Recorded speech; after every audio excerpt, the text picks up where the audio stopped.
अमन और उसकी गर्लफ्रेंड नेहा की मुलाकात कॉलेज में हुई थी।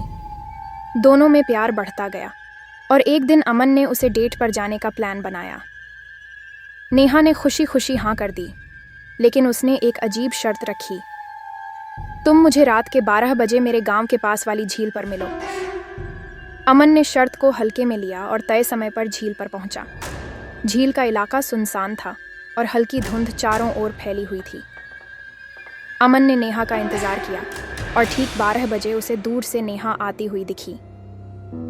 नेहा सफ़ेद ड्रेस में थी, लेकिन उसकी चाल में कुछ अजीब सा था, जैसे वह जमीन पर नहीं बल्कि हवा में तैर रही हो।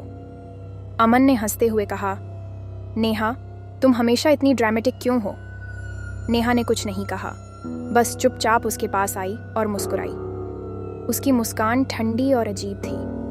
अमन ने उसे गले लगाना चाहा, लेकिन जैसे ही उसने नेहा का हाथ पकड़ा, उसकी हथेली बर्फ जैसी ठंडी थी। अमन ने घबराते हुए कहा, तुम्हारी तबीयत ठीक है? नेहा ने उसकी आंखों में देखकर धीमी आवाज में कहा, तुम मुझसे प्यार करते हो ना? अमन ने कांपती आवाज में जवाब दिया, हाँ, करता हूँ।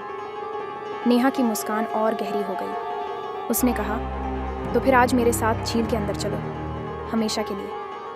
अमन ने डर कर पीछे हटने की कोशिश की, लेकिन नेहा का हाथ उसके हाथ में जकड़ा हुआ था। तभी झील के पानी से डरावने साए निकलने लगे, जो अमन को अपनी ओर खींचने लगे। अमन ने चिल्लाते हुए कहा, नेहा, ये क्या हो रहा है?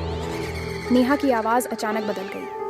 वह गहरी और भयानक हो गई। उसने कहा, मैं तुम्हारी नेहा नहीं हूँ, मैं उस आत्मा का बदला हूँ जिसे इस झील में मारा गया था। अब तुम भी मेरे साथ हमेशा यहीं रहोगे। अमन ने किसी तरह खुद को छुड़ाया और भागते हुए अपनी बाइक तक पहुंचा। पीछे से नेहा की भयानक हंसी और झील से उठती चीखें सुनाई दी।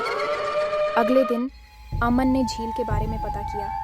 उसे पता चला कि वहां 10 साल पहले एक लड़की की हत्या हुई थी और उसकी आत्मा अब भी झील पर भटकती है। अमन ने कसम खाई कि वह अब कभी किसी सुनसान जगह पर किसी से मिलने नहीं जाएगा। नेहा कौन थी, आत्मा या अमन का भ्रम?